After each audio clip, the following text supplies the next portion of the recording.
viewers, and welcome to another episode.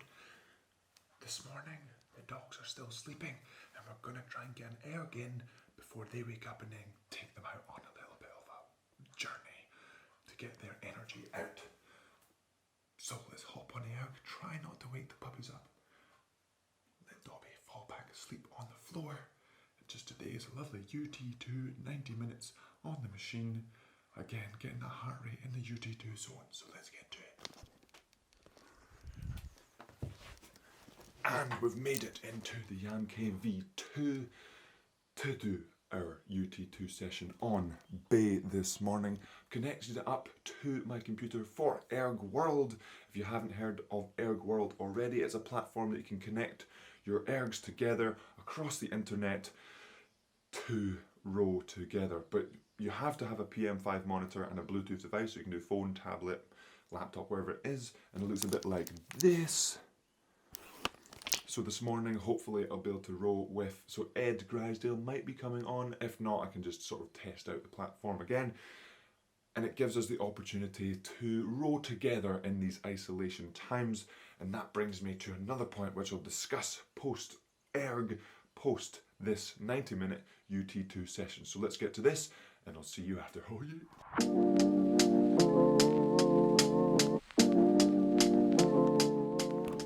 And we've finished the 90 minutes on Bay on the rowing machine today. A little bit of a slower one, I think, tied to a little bit of underfueling both maybe yesterday and this morning. And I don't think it's too hot in here, only like 100 degrees or so. But as I've always said, showing you the Yam Squad, the scores, both the ups and downs of training, and also showing you that just because I may be stronger in some areas doesn't mean I am fast in others, if that makes sense. But I'm basically going in my heart rate zone today of UT2. I was actually a little bit below that, and my legs were feeling it a bit more, which is why I'm pointing to or thinking of under recovery being today's issue. But the erg itself, little bit of a normal start, and then as you can see, slowed down for these last three splits. But like I said, showing you the Yam Squad, the scores all the way back from the beginning when I was building up from illness, not just showing my good scores, pretty much showing them all. But just finished off here as Benz joins in on Erg World. He's doing some outrageous speeds of pieces or something, and I'm just finishing off my steady state work. And we had Ed on there, Mr. Grisdale as well on Erg World. And it's just that little bit, like I said before the erg, a little bit of you're not there on your own. You might be here literally in your yam cave by yourself, but you know you're with somebody else going through the same thing. And Bence was talking to me yesterday about the 2.6 challenge to raise awareness for the charities that aren't doing so hot in these isolation times. So we're going to put a link in the description below that you can join on Erg World to do a 2.6 thousand meters on the rowing machine to just contribute to the sort of total on Erg World. And then it's pretty much to raise awareness for either your charities or just the whole sort of charity difficulties going on right now. And Virgin are doing basically this whole push with this, because on Sunday it was supposed to be the London Marathon. Unfortunately, that's not going ahead, so they've done a 2.6 challenge to again raise awareness for charities. And there's so many charities out there that if you wanted to donate, go ahead to Virgin's website and donate away to your preferred charity. But like I said, link in the description below if you want to contribute to 2.6 or to the 2.6 challenge on Sunday. And basically, you don't need a PM5 monitor for this one. You can do 2.6 and it won't be logged. But if you wanted to log it together, the link will be basically only available on Sunday throughout the day. So you can hop on here, you'll get this screen. You connect over, where's my finger? You connect over here, just like you would a phone or anything to the erg. Then you can name yourself something. I name myself Cam Buchan. And then off you go for 2.6k. And I will be doing that on Sunday. Hopefully you can join us to again raise awareness for charities going through very difficult times as we all are at the moment. But now, as always after the session, it's time to fuel up, because remember, food is fuel. And just because I may feel like I'm underfueled, it doesn't mean as a now it's a case of, okay, really over-fueling and pushing the boat out and saying, okay, well, I normally have 1,500 calories for lunch. I'm going to have 2,500. It's more of a case of just putting it forward a little bit, looking at my heart rate watch and saying, okay, how many calories did I burn here? How many did I burn on the screen? According to this, it says I burned 1,500 calories on this machine. So I would say roughly 1,700 calories will be consumed for lunch. So let's get to some food. Close. And we've made it into the kitchen, waiting on the food to be heated up. Couple of tips for eating more food than is normal. Tin opener is much more key than I anticipated it being. No need to use spoons. Zoe actually got a tin opener.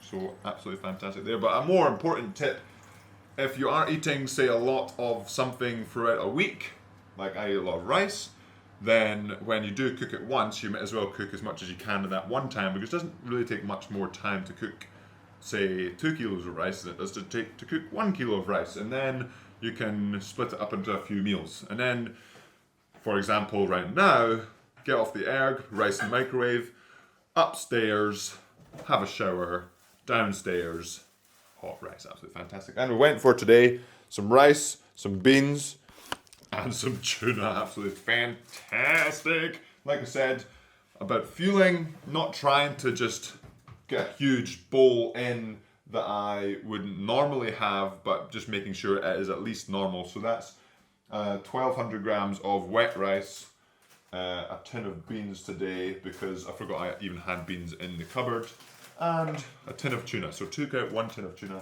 put in the beans, and took out a little bit of rice. So now we're going to go outside in the lovely weather because, again, very lucky to have a little bit of space outside, and the weather is beautiful outside. So we're going to sit out there and then talk a little bit about fueling up for what? A lot of training. Dobby, come here. Come here, Dobby. Oh, hello.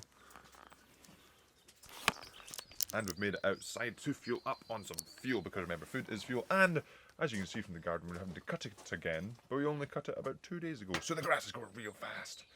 Maybe have to tend to the grass a little bit. But that's for future Yam Squad to look forward to.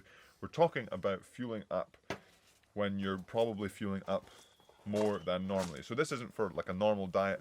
And as I've said before about fueling up in a way of, if you can only put so much into your stomach, then it's trying to get reasonably calorie dense foods, not like just eating lard or anything like that, but making sure there's room to put fuel into you as well as getting the right nutrients in. And that's why I take the strategy of big meals during big meal time, and then throughout the day trying to get the nutrients in smaller meals. So pretty much always being not full but never really feeling hungry, and then just filling in the gaps of, okay, this meal clearly doesn't have many nutrients at all, but it has a lot of calories in. And at some point when you're burning, my body itself, my base metabolic rate is around 2,600-ish, and if I'm doing 90 minutes, that's 1,500 minimum. And then, so at the very minimum, if that's all I'm doing in one day, that's 4,000 calories. So this dish is probably around 1,700, and then that means I still have to have 2,500 calories in 2 meals plus the other sort of snack meals. So it is a case of getting the right amount in. And like I said, that's only from one session. Say I do 2 90 minutes, or I do 90 minutes in a weight session, or I do 3 sessions in a day. It's pushing that 4,000 number to 5,000, 6,000, 7,000, depending on the sessions. If I do 2 90 minutes a day, that is 5,500 calories needing to be put in. And that is only a maintenance number, not a sort of surplus where I might want to make sure if I'm doing weights or if I'm doing anything, I generally want to be in a surplus to make sure my body has enough fuel to rebuild and repair and recover as well as possible. Not a surplus like if I need 5,000, I'm eating 10,000, but a surplus, maybe a 500 to 1,000 calorie surplus, which is a big surplus. But again, so if I'm today 4,000 calorie maintenance, I'll be trying to eat about 5,000 anyway, And it's always a case of if you're trying to eat 5,000, then you probably end up going to be hitting 4,800, 4,700, 5,100. You're never really going to hit that goal perfectly unless you end up just trying to really count and measure everything out, which I don't generally do anymore because I know about sort of how much rice is this many calories, how much rice is that many calories. And that's what I do recommend. If you're eating more food, if you're trying to bulk up, try and figure out your base metabolic rate. There's loads of ways of doing that. You get scans, you get basically you can't do it yourself. You have to go out to somewhere and do it. But finding out your base metabolic rate is a big thing to figure out how you could try and bulk up. That's step one. And then seeing what exercise you do in a day or a week, figuring out how much you need to do exercise-wise in a day, and then figuring out how much you burn, adding that to your metabolic rate, base metabolic rate, and then figuring out, okay, this is, say, 3,000 calories, how much food is that? So for me, it was really easy to say, okay, well, 5,000 calories plus a couple of protein shakes, plus the fruits and veg, plus blah, blah, blah, plus a kilo of rice equals 5,000 calories. And that made it really easy to sort of figure out every day. It was like, if I eat that kilo of rice on top of the normal things, snacks and protein shakes I usually have, it means I'm going to hit that target. So I recommend figuring out what you like to eat and what you can do sort of regularly every day, whether it's rice, pasta, beans, lentils, whatever it is, having that one thing that you can relate to and say, okay, well, I've only had 500 grams of rice today, then I'm not really sure what I'm going to have tomorrow. Or you can say, well, I have to eat a kilo of rice. What is the equivalent of that in lentils? What is the equivalent of that in salad or whatever it is? Then you can kind of start making parallels to other foods when you add a bit of variation in. So hopefully that made sense. Now it's time to fuel up because I'm a bit peckish after the egg there. And that will be it for today's episode, Jam Squad. A little bit of a shorter one. I'm going to enjoy the rest of the day, chill out, relax, and again, recover, like I said, fueling up, getting the calories in that I need to. And as always, remember to subscribe if you haven't already. Hit that like button, and I will see you tomorrow for, what day is this, Friday? Thursday. Review. Review. It is their Saturday review tomorrow, so Zoe will be back in the video tomorrow to have her weekly review. So let's get to that tomorrow. Oh, you.